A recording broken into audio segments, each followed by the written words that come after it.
શું તમને મેથી પાક ભાવે? આવો પ્રશ્ન કોઈને પૂછતા જોયા છે? હું પૂછું છું, શું તમને મેથી પાક ભાવે?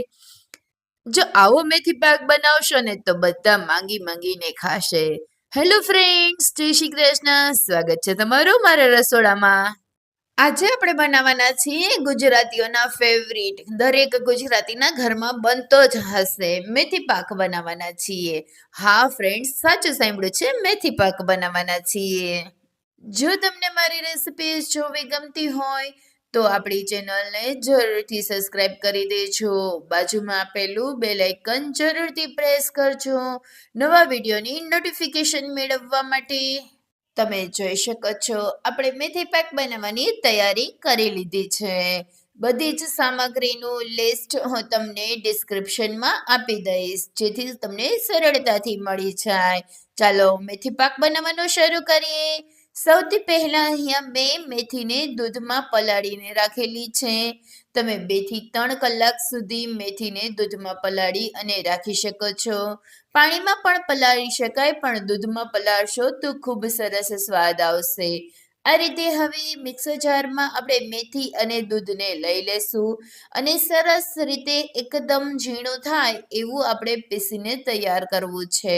જો તમારે આવી રીતે મેથીને પલાળવી ન હોય તો તમે મેથીને શેકી અને એનો પાવડર કરીને પણ ઉપયોગમાં લઈ શકો છો. આ રીતે અહીંયા જોઈ શકો છો તમે કે આપણે બધું જ સરસ રીતે પીસીને તૈયાર કરી લીધું છે. આવી રીતે ઝીણું એકદમ પીસીને તૈયાર કરવાનું છે. હવે આપણે એક મોટી પેનમાં ઘી લઈ લેશું. તમે જોઈ શકો છો કે અહીંયા મેં ઘી લઈ લીધેલું છે. એમાં આપણે ડ્રાયફ્રૂટ શેકી લેશું. ડ્રાયફ્રૂટ શેકીને નાખવા બિલકુલ ઓપ્શનલ છે.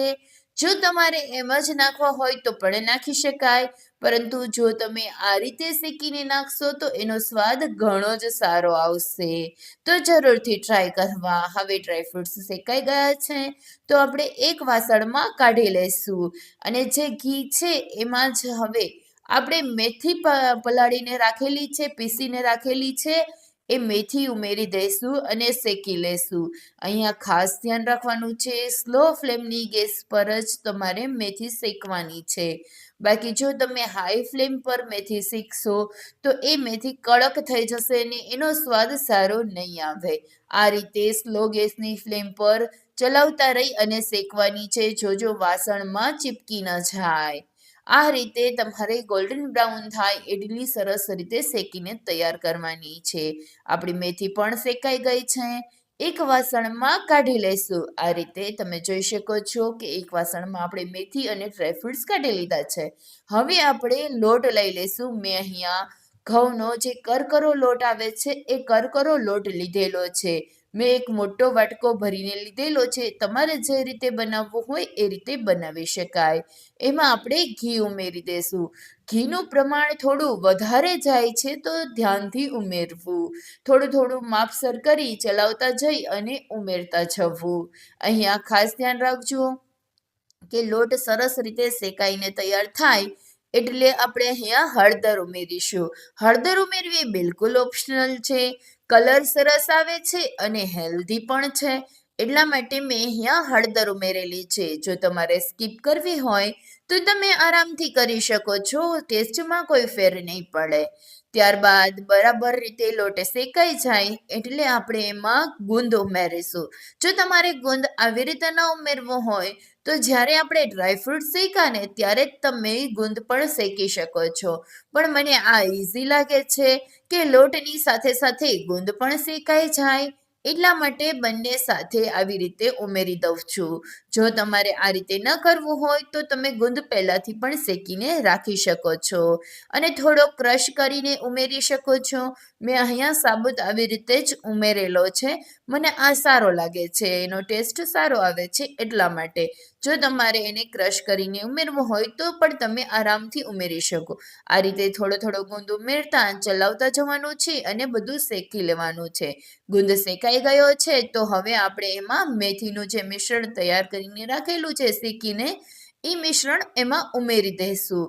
બધું બરાબર મિક્સ થઈ જાય ત્યારબાદ મેં અહીંયા એક વાટકી ઝીણું નાળિયેરનું ખમણ લીધેલું છે. એ ઝીણું નાળિયેરનું ખમણ ઉમેરી દેશું. તમે જોઈ શકો છો બધું બરાબર મિક્સ કરી દેવાનું છે. નાળિયેરનું ખમણ જો તમને ન ગમે તો સ્કીપ કરી શકાય, પણ સારું લાગે.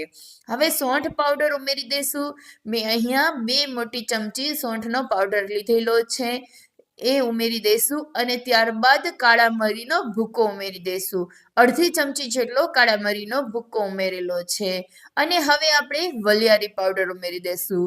વલિયારીથી આ પાકમાં ખૂબ જ સરસ સ્મેલ આવે છે, ખૂબ સરસ ટેસ્ટ આવે છે, તો તમે જરૂરથી ઉમેરો. બાળકોને પણ ખ્યાલ નહીં આવે કે આ મેથીની સ્મેલ આવે છે, પણ વલિયારીની સ્મેલ એથી ખૂબ જ સરસ આવશે. હવે આપણે એમાં ગોળ ઉમેરી દઈશું. જેટલો આપણે લોટ લીધો હોય એ માપથી જ તમારે અહીંયા ગોળ લેવાનો છે. મેં અહીંયા એક મોટો વાટકો લોટ લીધેલો, તો મેં અહીંયા અમારે ઓછું મીઠું ખાય એટલા માટે મેં થોડોક ઓછો ગોળ લીધેલો છે. તમે માપસર લઈ શકો. આવી રીતે ફેરવી અને તમે બધું ઢાંકી દેશો ગોળને, તો તમારો ગોળ એકદમ સરળતાથી ઓગળી જશે. હવે બધું બરાબર મિક્સ કરી લેશું. અને જે ડ્રાયફ્રૂટ્સ શેકેલીને રાખ્યા છે એ ડ્રાયફ્રૂટ્સ આપણે એમાં ઉમેરી દેવાના છે. તમે જોઈ શકો છો આપણું બધું જ મિશ્રણ બરાબર મિક્સ થઈ ગયું છે. મેં અહીંયા આવી રીતે ચોકીનો ઉપયોગ કરેલો છે. તમે કોઈ પણ પાકને ઢાળવા માટે થાળીનો ઉપયોગ પણ કરી શકો છો. મેં અહીંયા આ રીતે ચોકીમાં ઢાળેલો છે. તમે થાળીમાં પણ આરામથી ઢાળી શકો છો, અથવા તો આના લાડુ પણ બનાવી શકાય. અહીંયા મેં પીસીસ બનાવવા છે એટલા માટે અહીંયા આવી રીતે ઉપયોગ કરેલો છે. તમારે જો લાડુ બનાવવા હોય તો મિશ્રણ થોડું ઠંડુ થાય એટલે તમે લાડુ પણ બનાવી શકો છો. બંનેનો ટેસ્ટ ખૂબ જ સરસ આવે છે. 2 થી 3 કલાકમાં સરસ એવો ઠંડો થઈ જાય એટલે આપણે પીસીસ કરી લેશું. તમે જોઈ શકો છો ખૂબ જ સરસ અને ટેસ્ટી એવો લુક આવી રહ્યો છે. કોઈને ખાતા ખબર પણ નહીં પડે કે આ મેથી પાક છે. ગોળ પાપડી જેવો જ સ્વાદ આવશે. ખૂબ જ સરસ બનીને તૈયાર થાય છે. તમે આ રેસીપીથી જરૂરથી ટ્રાય કરજો. રેસીપી કેવી લાગી એ કમેન્ટમાં જરૂરથી જણાવજો. જો રેસીપી ગમી હોય તો ફ્રેન્ડ્સ અને ફેમિલીમાં શેર કરવાનું ભૂલતા નહીં.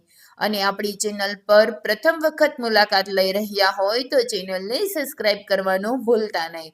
બાજુમાં આપેલું બેલ આઇકન જરૂરથી પ્રેસ કરો નવા વિડીયોની નોટિફિકેશન મેળવવા માટે. હું પૂજા થાનકી તમને ફરી મળીશ નવી રેસીપી સાથે. Thank you for watching.